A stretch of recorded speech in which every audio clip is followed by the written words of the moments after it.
Então o fogão fica. E você pode usar qualquer parte da casa, desde que você limpe o que sujar. Só uma pergunta.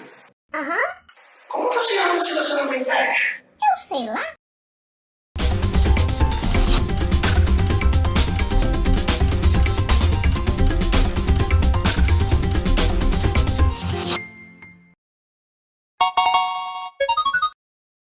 Garotas monstros não são nenhuma novidade. O fascínio quanto a esse tipo de personagem e os inevitáveis relacionamentos entre humanos e eles é tão antigo quanto aquela mulher do rapto do menino dourado. E nós falaremos sobre esse tipo de relacionamento logo.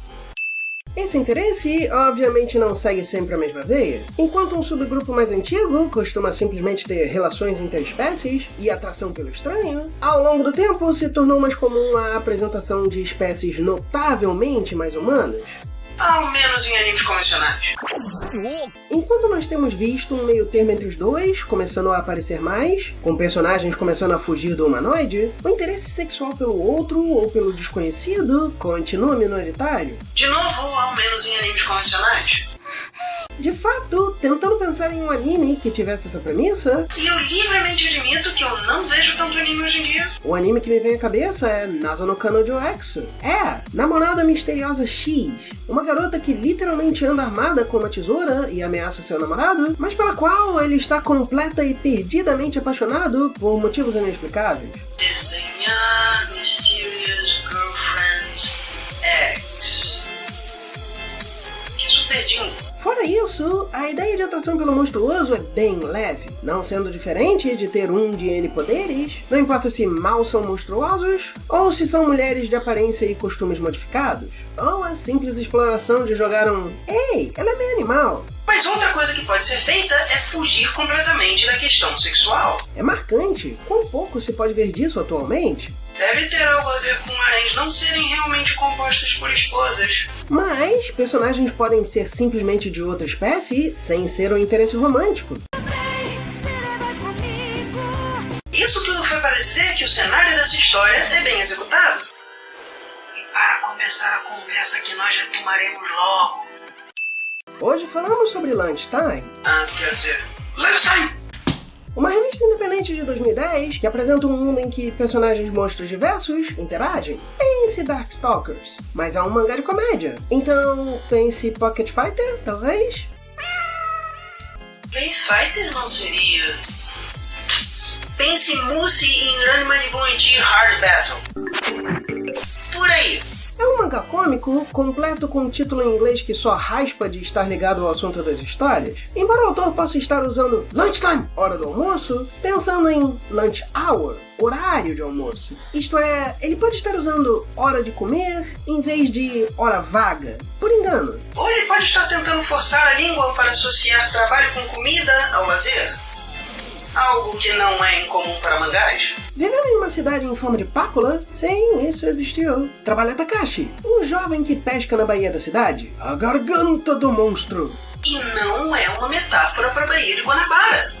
Porque ele não está pescando em um sofá. Que subitamente vê ter pescado uma mulher e mergulha para salvá-la, cortando sua rede e trazendo-a para o seu barco. E aqui, um detalhe merece ser notado. Isso pode parecer só uma sequência simples de ocorrências, e mas é exatamente o trabalho que precisa ser feito para que sua história fique boa. A revelação é rápida, o leitor percebe a situação junto com o personagem e as ocorrências se desdobram naturalmente, tanto aqui quanto no restante da história. A mulher é uma sereia chamada Yumiko, cujo design parece um pouco peito-orientado demais para não ser notável, mais que Disney, e eles botam pinta em castelo. Pelo menos não parece ser uma garota de 14 anos. Takashi se desculpa e eles correm para o restaurante que ele fornece, para explicar por que ele não tinha pego nada. Sua chefe, uma vampira chamada Asuka, que nunca se rebaixaria ao nível dele. E por algum motivo, eu me pego achando que as presas dela parecem erradas. Eu não tenho certeza por quê, mas parece que elas estão separadas demais, ou são pequenas demais. Sei lá. A essa altura você deve estar notando que algumas das minhas reclamações são um pouco mesquinhas. E você está certo. A revista foi rápida de ler, eu adorei a primeira história e gostei bastante da segunda. Mas se eu não reclamaria algo, não tem piada, não tem vídeo, não tem alma. Preocupado com clientes querendo comida? Que já estão no restaurante? Não me importa que tenha uma perna, parece um pé. Asuka, obviamente, decide cozinhar a sereia para que eles entrem e fiquem satisfeitos, cruzando o Massacre da Serra Elétrica, desenhos do Pernalonga e uma música vazia da Katy Perry. Sério, essa placa não parece implicar outro tipo de estabelecimento? Os monstros ameaçam comer Asuka? Falei! Mas, feliz e ex-machinamente, Yumiko é uma ótima cozinheira e as sobras de geladeira eram o suficiente para fazer canapés para servir para os monstros. Eu achei que era sushi, mas se eles não tinham peixe, isso é pouco provável. A segunda história nos mostra que vampiras, possivelmente canibais, adoram novela. Eu sinto um paralelo com mães assassinas que vêm em programa evangélico. E fazem empregados trabalharem em sua casa para não terem de cozinhar, se aproveitando da reforma trabalhista 7 anos antes dela ser discutida. Mas Yumiko muda de canal acidentalmente. E de novo, parabéns pelo planejamento. Esse é o tipo de coisa que apareceria de forma postiça, como uma interrupção no meio do programa. E atenção, com a mudança para a nova casa, todas as sedes retornam. Para mais detalhes, vejam o blog. Seguimos com nossa resenha previamente iniciada. Programa? O que foi isso? O que faz Asuka pegar o elefante que estava na sala. De onde saiu esse elefante? Bom, todos sabem, mas ninguém diz. Espera. Quem está perguntando? Não, sério. Eu sei que provavelmente é só uma meta-piadinha metida para apontar que o apontamento apontado é apontável, mas nesse mundo, isso pode literalmente ser um homem invisível, ou um fantasma, ou um demônio controlando a casa. Caricato mais crítico. Voltamos já. Mas todos estão ocupados demais para pensar nisso, porque o programa da TV é apresentado por uma esfinge chamada Nephit, supostamente saída da digifusão de Plotmon e Mamimon. E não, eu não poderia dizer Nefertimon. Ela literalmente começa o enredo. Plotmon é perfeito demais. Todos seguem para TV. Asuka se infiltra revelando que pode virar um bicho de pelúcia facilmente, sendo encurralada por um morcego com tesão, que felizmente não chega a ser Mestre Kami, sendo salva pela esposa dele, que então a culpa pelo tesão de seu marido, que ela mesma declara já saber ser erro dele. Ela cai numa sopa sendo preparada por Yumiko, que entrou quando Nephit perguntou se alguém na plateia tinha alguma receita. Nephit imediatamente manda seu capanga atacá-las. Ramses, tire essas duas popocas do meu programa!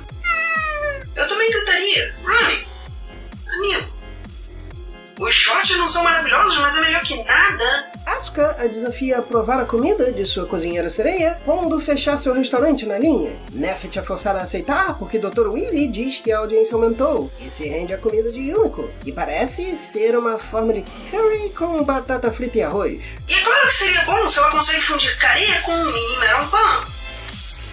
E ela não estava fazendo sopa. De qualquer forma, a reputação do restaurante está salva e, infelizmente, essa ótima história de competição interpessoal é meio que estragada no final. No começo da história, Takashi diz que a rixa entre as duas era por Asuka ter atacado o noivo de Nephit, quando estava com um nível de sangue baixo. Ela é uma sangobética? A questão é que, por mais que isso seja pouco lógico para uma personagem que seria civilizada em toda outra situação, tipo uma vampira que tenha um restaurante para monstros, não teria pensado em ter comida para si mesma? Mesmo que você não tenha um alter para te servir como sopa, por que ela não teria um saco de sangue para emergência? Por que isso não seria um item comum para comprar em qualquer que seja o equivalente de 7-Eleven desse mundo? Mas você pode dizer que ela simplesmente se esqueceu, perdeu a noção de tempo, sei lá. Só que, além desse pequeno buraco na narrativa, que eu nem tinha notado na primeira leitura, o autor decide que o problema deve ser um trope. O ex-noivo de Nephit, que Asuka pensava tê-la deixada quando ela ficou fora da TV por um tempo, na verdade se apaixonou por ela depois de ser mordido. E Nephit a culpa e por isso a odeia. Eu não quero ser chato, mas por que você esvaziaria seus personagens assim? Já foi horrível ver Asuka ser culpada por algo que não fez, mas ao menos era um coadjuvante que obviamente estava ali só pra fazer uma piada, que aliás, poderia ter acabado sem ela ser culpada pelo que não fez, evitando completamente o tropo. A esposa poderia tentar acertar o marido e derrubá-lo acidentalmente, ou ela poderia se revelar sem querer quando visse que Yumiko conseguira entrar sozinha. Só que aqui, Nephit é uma anta que não culpa o noivo pelo que faz. Você reduz uma personagem que obviamente tem uma carreira e é mostrada como capaz a... O meu noivo me deixou porque o meu noivo não me ama mais depois que o meu noivo namorado se apaixonou por outra pessoa e agora eu não posso mais ficar com o meu noivo. Não pode ser culpa do meu noivo?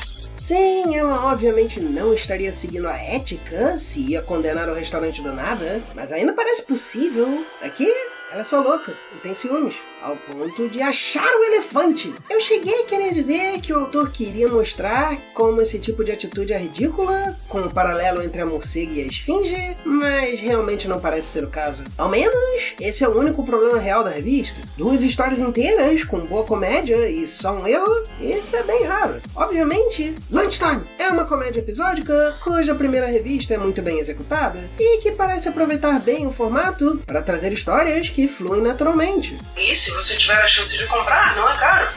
Eu comprei as primeiras todas de uma vez. E vem com adesivo. Então, gostou?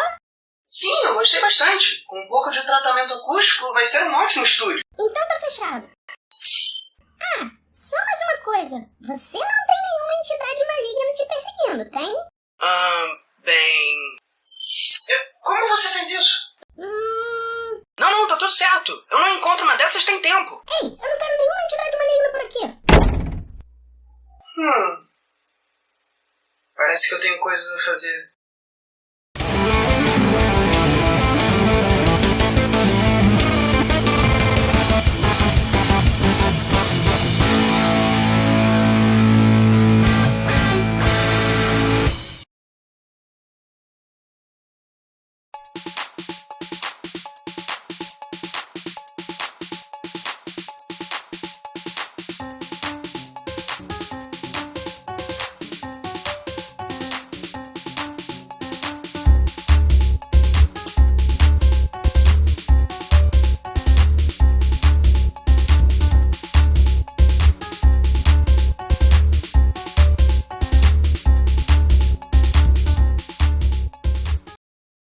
Quero dizer... Lunchtime! Playfighter não seria? Ah, pense mousse em ramen bonitinho. Quero dizer... Lunchtime! Playfighter não seria, mas... Pense-me. Quero dizer... Lunchtime! Seguimos com a resenha previamente iniciada. Quero dizer... Lunchtime!